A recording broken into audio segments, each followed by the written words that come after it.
Bonjour, bienvenue à cette courte présentation sur le mécanisme de personne de confiance en entreprise. Alors, pourquoi les législateurs et la jurisprudence ont imposé aux entreprises de mettre en place un mécanisme de prévention? C'est que c'est lié aux risques psychosociaux, donc c'est la santé mentale des employés. On pense à l'harcèlement, au mobbing, au conflit escaladé, le burn-out, le stress, tout ce genre de situations qui peut impacter négativement la santé mentale. Et donc, il y a aussi des coûts financiers importants qui vont avec. C'est 11 milliards de francs suisses par année. C'est un chiffre qui vient de la Confédération. Donc, 11 milliards de francs suisses par année pour la société et les nombreuses institutions qui seront impliquées dans la gestion de ces cas. Pour une entreprise, ça coûte facilement des dizaines ou des centaines de milliers de francs par année pour toute entreprise.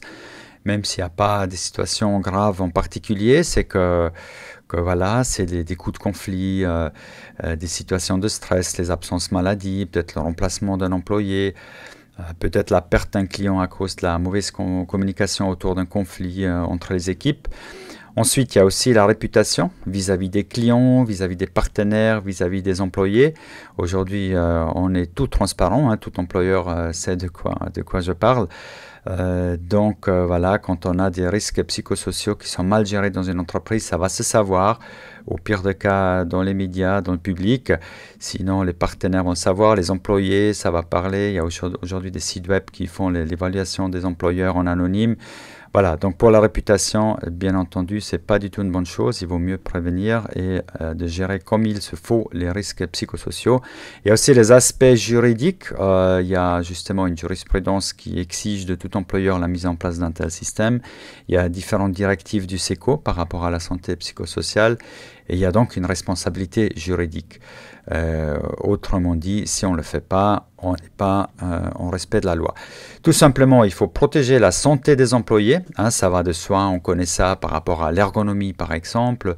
On connaît ça par rapport aux risques plus, je dirais, physiques. Hein. Il faut mettre un casque sur les chantiers par exemple, protéger contre le bruit, la poussière, etc. Et ça vaut tout autant pour la santé psychosociale. Donc, les risques, comme on l'a dit, des stress, de burn-out, des conflits et autres, ça rentre tout à fait dans la même case pour la protection de la santé.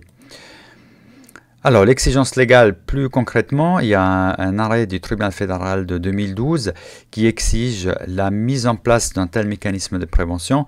Et très concrètement, il faut que les employés aient un contact où ils peuvent prendre contact de façon confidentielle et anonyme pour parler des situations qui les préoccupent, des situations difficiles qu'ils vivent.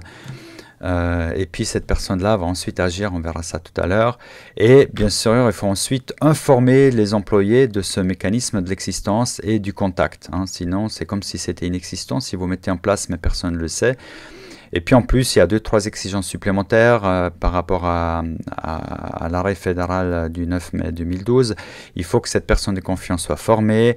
Elle peut être interne ou externe, mais il faut qu'elle soit hors hiérarchie. Ça ne peut pas être un responsable d'équipe ou quelqu'un qui est dans l'hiérarchie de l'entreprise.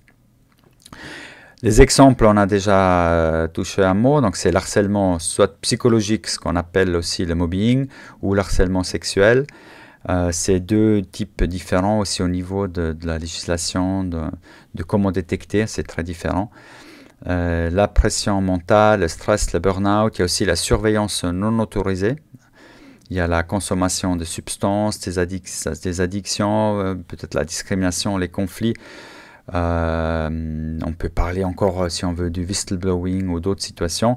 Tout ce qui pose un risque à la santé mentale des employés. Et donc là, ils peuvent contacter en confidence une instance de contact. Voilà, donc il faut prévenir.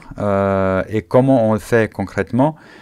Donc, on a la personne de confiance qui est cette personne de contact de confiance et confidentielle. Avec laquelle l'employé va s'échanger. C'est un entretien individuel et confidentiel.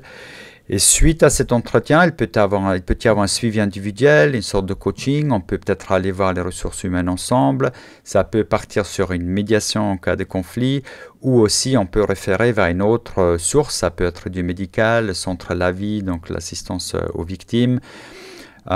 ou si c'est plus grave, ça peut partir aussi en justice. Donc il y a plein de possibilités.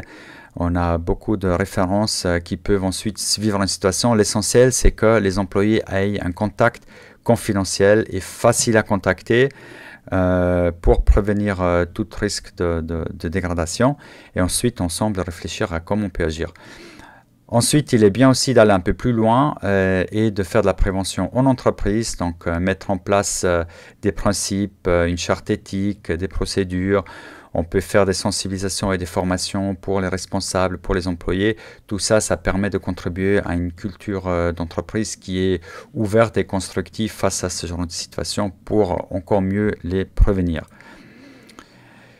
Donc l'investissement de la part des entreprises, dans notre cas, la mise en place qui respecte les exigences légales, c'est sans frais, puisque ça revient en principe à la signature d'un contrat et à une information aux employés qu'en théorie l'entreprise peut faire toute seule. Si c'est une petite entreprise, ça peut aller.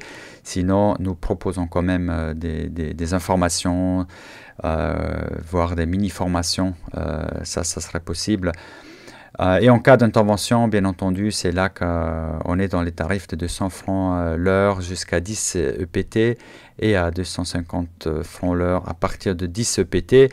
Il y a sur à peu près une centaine d'employés, peut-être une situation par année, grand maximum.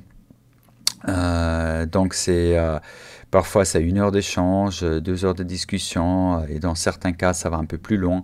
Donc l'investissement à partir de quelques centaines d'employés, on va dire, se chiffre à quelques heures par année, sans la partie évidemment sensibilisation, formation, etc. qu'on peut faire en plus.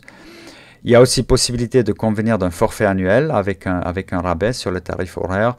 Et ce forfait-là peut être épuisé si ce n'est pas épuisé par le service de personnes de confiance, par d'autres services que nous proposons, le coaching, des formations, du conseil. Comme ça, vous êtes sûr vraiment d'épuiser votre forfait si ce n'est pas fait à travers le service de base qui est la personne de confiance.